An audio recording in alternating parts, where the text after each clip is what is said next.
Hello again, this is Doug Cornfield with the Pulling Each Other Along podcast, and I know I say this often, but we get the greatest guest in the world. But this one really fits in our wheelhouse. It's too bad that I don't have my Dave Clark and my Dave Stevens here today, but I was even talking to him off camera about having him on again, because I'm sure he could pull up some other great Pulling Each Other Along stories for us. But we're here at a conference in Utah doing speed dating for podcasters. And this, I think, is my 5th podcast today, but I don't even know. My brain's probably too whacked. But I've got Jeff Griffin here. Jeff is a Paralympian, second in the world at one point on the basketball team, basketball Paralympian. And even though off camera here we were talking about stuff, I really didn't get into him because I wanted to do that here on the podcast. But Jeff, if you don't mind just introducing yourself, tell us where you're from, and give us something you're extremely passionate about right now in your life. Oh, absolutely. Thank you, Doug, first of all, for having me on this podcast.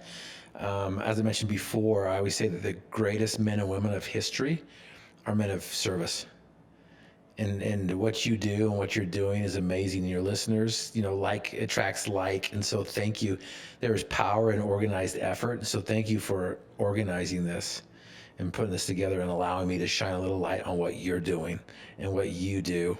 And, my greatest desire when I die is that my friends and family remember me as a man who lightened their loads, lifted their spirits, and loved them. That's a great Pulling Each Other Along statement already. Right. We can stop right there. We're done. We're done. No, it's good. But so whoever I meet, wherever I go, whatever I do, that's what I try to, guide me in what I do.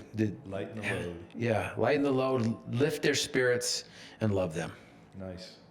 And so, 2-time Guinness World Record, 4-time MVP in the All-Star event in the NBA All-Star. I play a little wheelchair basketball. Your listeners can't see me, but I speak all over the world, and I address the elephant in the room when I come rolling out on stage in my wheelchair about how good looking I am. Yeah. And you got gray in your beard now too. Yeah, I do. I got a lot of gray in my hair. That just happened to me in the last year. Yeah, well, good luck, man. Have fun. It's so great. But listen, I'm embracing it. I'm embracing the George Clooney look. But what I've learned over these years is I've been in a wheelchair for over 30 years. I was given a life sentence, never walk, never move, never stand, use my legs again. That's their opinion. I have a different opinion. And but I've learned over these years that most of us, if not all of us, are paralyzed from the demons of doubt, fear, and complacency. And those demons right there keeps everyone and anyone from chasing their dreams. And so whether you have a disability, whether you have a problem, whether you have whatever it is, right? That is one of the greatest disabilities. People can see my disability. I'm in a wheelchair. I get around in my wheelchair. But a lot of people can hide their disability. They can hide those demons of doubt, fear, and complacency. But if we really want to live life to the fullest, if we really want to climb those mountains, if we really want to conduct the song that sings inside our soul, we've got to learn how to deal with those demons, slay them, and dream new dreams. Right. And obviously we talked off stage, we have our events called Disability Dream and Do, and that actually comes from a quote of Dave Clark's, because you guys are obviously in a little situation. Now, he was 10 months old, so he didn't know any different. Mm-hmm. And he actually looks at that as a blessing. He didn't know any different. He never has been able to walk without crutches or braces. He's in a scooter now, but he didn't use a scooter until later in life when post-polio kind of took him. But one of the quotes that he used at a keynote before he was with me that I just happened, somebody had filmed it. It was an international keynote that he did for Rotary, I think, whatever. And somebody filmed it. And one of his quotes that he quoted in there, he says, there's 2 types of dreamers. There's dreamers that dream, and there's dreamers that dream and do. And of course, he said, I fall in that second category. And he actually says fear is something that can either cripple you, if that we're allowed to use that word anymore, I don't know. Yeah. Or it can motivate you. Yeah. And we all have fear. Mm-hmm. And if there's somebody out there that doesn't have fear, well, they're probably lying to you. Right. Unless they have some kind of weird neurological thing. There's something they're fearless. I think there's a few of those in the world. But as a norm, we all have fear. Right. And so you can choose to let fear literally paralyze you, mm-hmm. or let fear motivate you. And he chooses to let fear motivate him. I love it. He harnesses it. Yeah. And what's interesting is a lot of people take these emotions negative emotions. A lot of people, we hang those negative emotions on those terms: anger, fear, doubt. They have a shorter shelf life, but they still have a shelf life. Yeah. So instead of eliminating them, instead of killing them, harness them, bridle them, use them. Right. And I love that you clarified that, because that is very, very important, and it's possible of doing. Yeah. The catalytic converter in the car, it converts the energy into usable energy, converts those negative energies and those negative connotations, and convert it into energy, some positive results Right. that come from that. Now, because we do sports camps for kids with disabilities, I want to ask you, how long has it been since you have been wheelchair bound? I was 21 years old. I was a collegiate athlete, a football player in college. Where'd you go to college? I was recruited by BYU. Okay. Lavelle Edwards, legendary Hall of Fame coach Lavelle Edwards. Gotcha. They're not doing too bad these days. No, they just gone to the Big 12. They're doing some great things. They're not beating my Georgia Bulldogs, but No, they're not there yet. But we're gonna go share these 3Ds with their team and just shock the world. I'd love to. That would be one of my dreams. I always wanted to play on the big stage. At BYU, I got to taste the sweetness of success and play two downs. Got to experience what it would be like to be on the field, not just in the stand, not just on the sideline, but in the field. you got the cup of coffee, so to speak. I got a sip. Yeah. I got to sip and taste, and it's beautiful, and I learned a lot of things on that sideline and on those two plays. But in between seasons, so I was 21 years old. So in between seasons, I came home and I was working for myself. I was up 40 feet. I was at a construction site. Was the owner of a business, as a painter. Not pictures, but buildings. And I was up 40 feet on some scaffolding and a ladder, and the ladder and scaffolding slipped out from underneath me, and I fell 40 feet and stuck the landing straight-legged. Changed my life forever. Yeah. I found myself next to an unpainted barn, battered, bruised, broken, and paralyzed, with a life sentence of never walking, never moving, never standing again. And so I went into a tailspin. I entered that sauna of self-pity, as I call it, wallowing in that syrupy, sticky sauna of self-pity, and trying to figure out what next, what now. And there was a question that was asked by a prisoner in the hospital that was doing rehab that set me free from my prison. So this prisoner asked a question that set me free from my prison. And the question that he asked me, he had a slurred speech because he was working out in the prison, had an aneurysm in his brain, paralyzed from the right side of his body, couldn't speak. But in his slurred speech, he asked me the question of a lifetime that's changed my life, that I've never been back to that sauna of self-pity again. That's allowed me to look at things and focus on what I can do instead of what I can't do. That's helped me become the person I am today. That's given me the fuel to get up and to dream new dreams. Right. And the question that he asked me was, "Why are you crying, dude?" Say it again. And I'm like, "What?" He's like, "Why are you crying, dude?" And in his slurred speech, I realized what he was asking me. He's like, "Why are you crying, dude?" Yeah. And that flipped me out of my self-pity, and I looked at things. And I saw a guy who was paralyzed from the neck down, had a halo screwed to his skull. He couldn't feed himself. There's a guy next to him who was paralyzed from the neck down. He had some movement, and he's able to tape a fork to his hand, and he was feeding himself. And by the time he got the fork to his mouth, the morsels had fallen down, and he barely had a bite to eat. And I'm looking around. I'm like, why am I crying? I have arms that I can use. I can hug. I can transfer. I can do all these other things.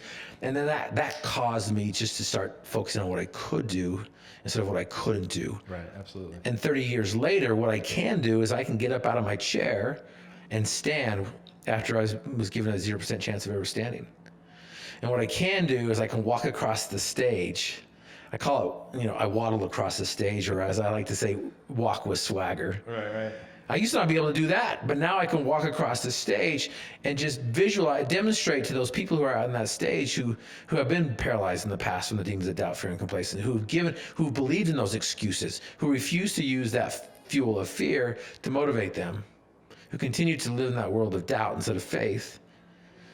And so I can now walk across the stage. I've climbed Mount Ben Loma, 9,711 feet. I took every step to the top. And what I've learned, it's the first step. It's the first step that's all the difference. We try to figure out the end before we even begin, but really the first step is knowing what you want, knowing where you want to go, and then taking that step, and then figuring it out along the way. Yeah. You're gonna do it. You're gonna figure it out along the way.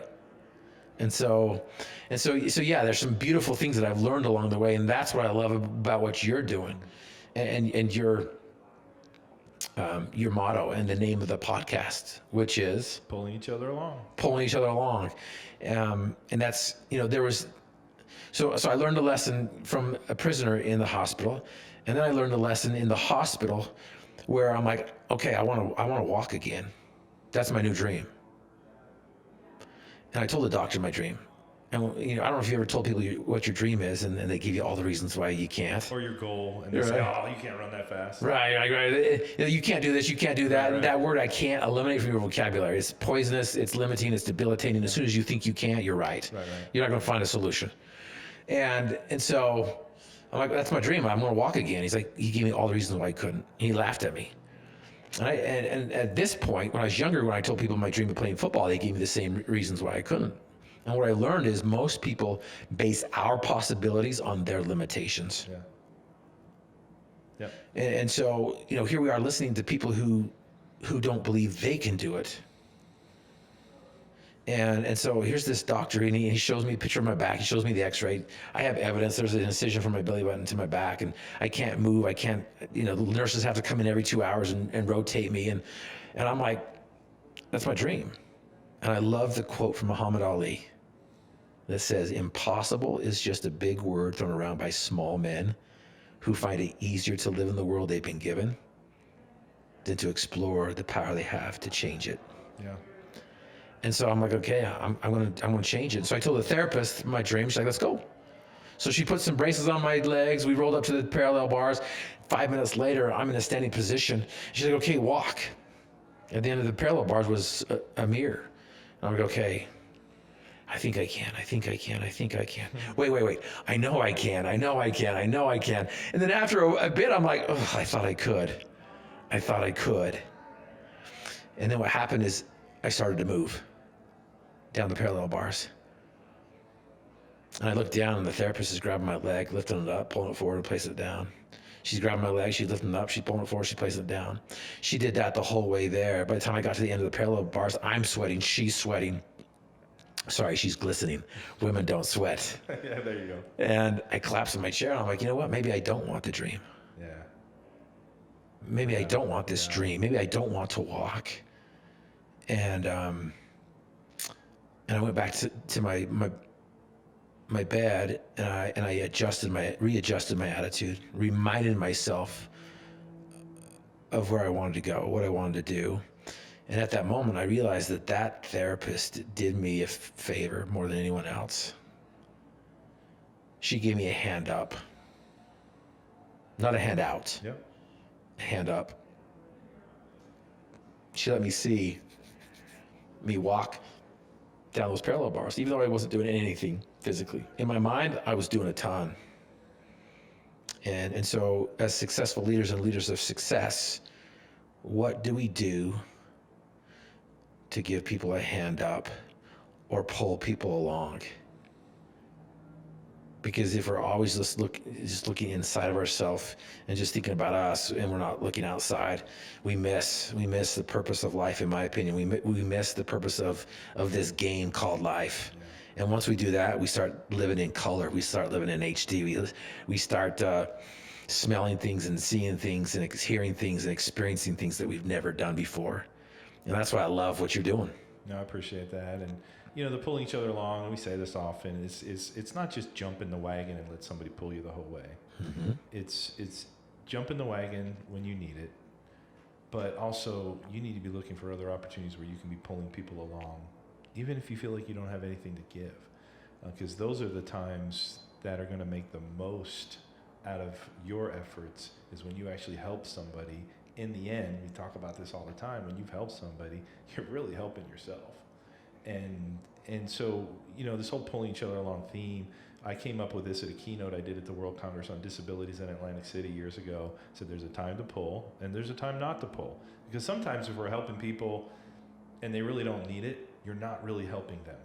And we had this example of my son who was born with no arms. He'd pop into the car. His younger brothers would buckle him up. So here, he's 6, 7, 8 years old. I don't remember how old he was at the time when we said, no more. Yeah. Gideon, yes, it's going to be difficult, but you're going to need to buckle yourself in. Mm-hmm. That boy spent an hour or 2, 3, I don't even know how long, in the car trying to figure out which side would be best for him to sit in. All these things he had to think through in his mind, using the one little portion of an arm, he's got 3 fingers to work, and how he was going to buckle himself in. And it was heart-wrenching as a parent to watch this little child, sitting in a car trying to figure out, use his foot, use his hands, use whatever. But we got to the point where we weren't helping him if we were just letting people do it for him. Amen. Now he cooks for himself. He's been a huge part of our fundraising, especially the honey fundraising that we've done over the years. And he's learned so much as in the sales side, and he's still trying to figure out where he wants to be in life and in business. He's actually on that journey right now himself. But yeah. It's amazing if we just pull somebody along when they could have done it for themselves, you're actually not helping them. Not at all. So there's a time to pull, there's a time not to pull, and then there's a time when you got to say, I need some help, and you get to be pulled. And then there's a time to say, no, I don't need that help. And that's people in the disability world too, because there's times in the disability world when they say, no, I can do this myself. And it's better for me to do this myself. And you need to respect that. Right. Because it's sometimes you don't know how they quite do it. If somebody tries to push your wheelchair and they push you too far or push you too fast or push you the wrong way, you're not actually helping them. And so you just simply ask them, hey, can I help you? And sometimes they're going like, yes, I can really use your help right now. And sometimes like, no, I've got it on my own. And then respect that. Absolutely. Because they have their own style, they have their own way. You could actually hinder them because you think they should go left when they should have gone right. And so you just have to be respectful of all those things. So it's an amazing journey, this whole pulling each other along thing. But when in your business right now, because you've transitioned, you've played on the biggest stages as far as championship-based basketball, because instead of football, you went to basketball. Right. How did that pull you along, playing sport? Yeah, because my dream was to walk again. I will walk and not faint. I will run and not be weary. I will have a full recovery. But they said never. And so if it happens in 60 years, then it's better than never. If it happens in 40 years, it's better than never. It's been 30 years. I've come a long way. I can lift my leg. I can extend it. I can take a step up to the top of the mountain now. I can jump on the elliptical bike and go 5 miles now, where it used to just be a few seconds. Right. And so, that's like one of my big old Everests. I call them Everests. Right. That's the Everest I want to climb. I want to conquer. But I'm like, okay, now what? So again, it's going back to focusing on what I can do instead of what I can't do. And I'm like, I've got new dreams. I have new dreams. And I loved playing sports. When I found out that there was wheelchair basketball, Paralympics, wheelchair NBA, and I'm like, really? I can do this now? I jumped into it, and I'm like, yes. And it gave me an outlet to keep myself balanced, keep myself well aligned. Right. The experts gave me a 0% chance of walking. They gave me a 0% chance of having kids because it's first function to go, last to come back. Some of the experts gave me a 0% chance of getting married, not because of my wheelchair, but just because of who I am. Right. And I've been married 25 years, and we have 4 beautiful biological kids. Wow. And so sports has given me an outlet to do things that I was passionate about and I loved, to where I could go and do it and then come back and be just as passionate about my kids and about my wife, to where I wasn't just myopic, where it's just one thing. It's just one thing. And so I think it's important to be aligned in at least a minimum of the 4 areas. I call it a 252 lifestyle. But there's, mental, spiritual, physical, and social. Those 4 areas in your life. If you're focusing on those 4 things and you focus on the keystone habits,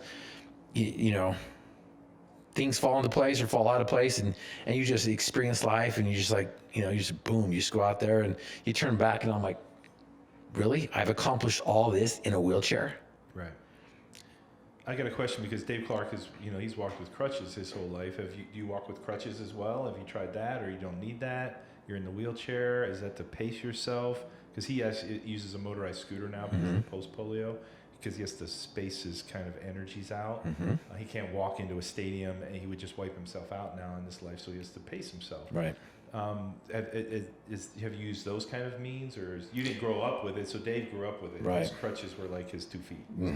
Yeah. So for him, it was just the way he's always. He could probably do handstands with his crutches. No, more funny than that. And with the movie, one of the funny scenes that I hope they ever put in it is during the 70s, he would do disco dancing. Done.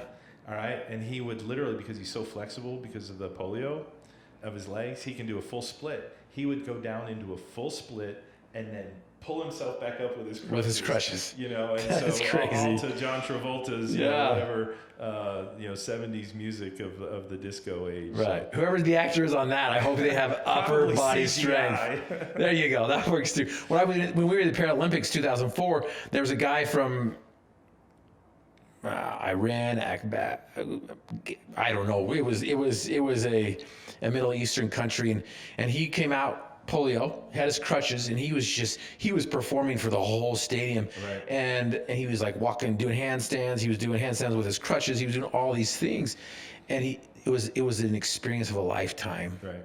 He expended all his energy in the opening ceremonies because I saw him perform during the week, and he didn't have any energy left to compete in the games. But that was his game. That was his moment. Yeah. And so I use my wheelchair. I've pushed myself. I'm like, okay, what can I do now? What can I do now? And so it used to be where I would leave the chair in my car, and I would position the table here and the chair here and the couch here and the wall there, and I would stumble to get around my house. But now I'm to the point where I can get around the house pretty good, pretty quick. Wow. But from going wide open spaces, I used my first thing I used was a walker. Then I used crutches, and now I get to the point The Canadian style crutches? the Canadian style crutches, and then now I'm to the point where if I'm constantly moving and I don't fall down, I can keep going. Wow. That's a big never not accomplished. It's a huge never, and I'm still not there yet. When I walk over, but still, I mean, the whole thing, Dave, of course, I can relate to this so much through the stories of Dave Clark and Dave Stevens, but those guys were told never, and usually if you want to motivate Dave Clark, tell him never. That's one sources of there's one of 4 sources of resilience, and one of them is street resilience, or I call it the I can't attitude. Right. Tell me that I can, and I'll show you that I can. Right. And there's some people who don't have that type of resilience. You can work on them, you can build them up and whatnot, but there's a lot of athletes who that's their go-to resource for resilience. Now, are you still involved with sport today? I do. I play on the wheelchair NBA team, the Utah Will and Jazz. Nice. I'm the director of the organization Road to Recovery. Okay. So I've been playing for a lot of times. I've been to 8 all-star events for the NBA wheelchair. We kick it off on Thursday. Was the MVP 4 of the 8. Okay. And so I'm the director of our nonprofit called Road to Recovery, which helps veterans and youth and adults who have been physically disabled to get back on their road to recovery. Okay. And so play a little wheelchair basketball, play a little tennis, and not so much anymore because I'm getting up there with age, and I'm on the road quite a bit speaking, and so I've got to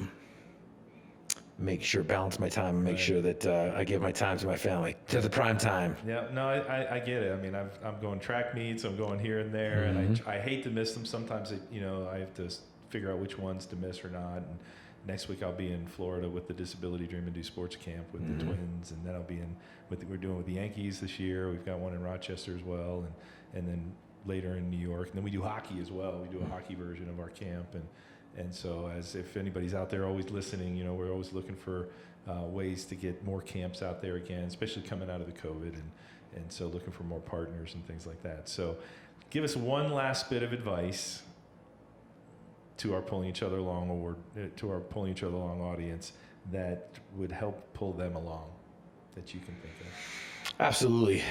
Stop lying to yourself. Okay. And what I mean, like, well, that's harsh, man. Why you ending with such heavy stuff? Like, stop lying to yourself. We lie to ourselves all the time. We pretend that we're better than we are. We pretend that we're worse than we are. We pretend, and we don't tell people we need help. I've discovered 3 major lies that we tell ourselves. Lie number 1 is I'm not good enough. Lie number 2, I don't have the tools or skills or the resources. Lie number 3, I can do it myself. Yeah. And those 3 lies are debilitating. And you do, whoever's listening, you are the solution to impossible. You do have the ability to achieve your dreams and desires. You come from infinite intelligence. You're able to pull, dream, and do. And we just don't give ourselves credit because we've been hearing from the boo birds and the naysayers and the I canters, or you can't, the you canters all the time. But you do. You have the ability to achieve your dreams and desires. I love the story of Dave, where he's like, you know what? I'm going to be a professional pitcher. But I come out on crutches and I'm like, dude, you can't do that. Step up to the plate. I'm going to strike you out. And he did. And he did. Differently, but he did. And again, it doesn't matter how he did it. He did it. That's right. He struck him out. Struck him out. He even had a hit for himself early in the and I love it, right? Because line number 2, I don't have the tools or skills. No, you do have the tools and skills. It's not a matter of resources. It's a matter of resourcefulness. Right. And it's using your brain. Yeah. That's your major muscle. Absolutely. Some of the heaviest lifting I've done is between your ears. And so anyway, for your listeners, if you go to my website, griffinmotivation.com, and go to the contact page, I'm going to send you the possibility principle, which helps you think different. That helps you on, with this flip the switch and focus on what you can do, sort of what you can't do. So if you go to griffinmotivation.com, go to the contact page, send me a message with the subject line possible. We will send you the possibility principle. Corporations, executives, organizations pay thousands of dollars for me to teach them this possibility principle. I'm gonna give your audience it for free. Once they get it, they're like, dude, it's this simple. Like the Navy SEALs taught me when I went and trained with them in 2019. They're like, Griff, it's simple to be a Navy SEAL. It's just not easy. Yeah. So these things are so simple, but just not easy if you don't apply them, if you don't believe it, and if you don't do something about it. Well, that's a mic drop. Thanks for being a part of the Pulling Each Other Along podcast. Pleasure to get to know you. Obviously, you fit so well into what we do, and that's why I come out to these things. Meet people just like you and some of the greatest people in the world. So thanks for listening to another episode of the Pulling Each Other Along podcast. Love it. Thank you.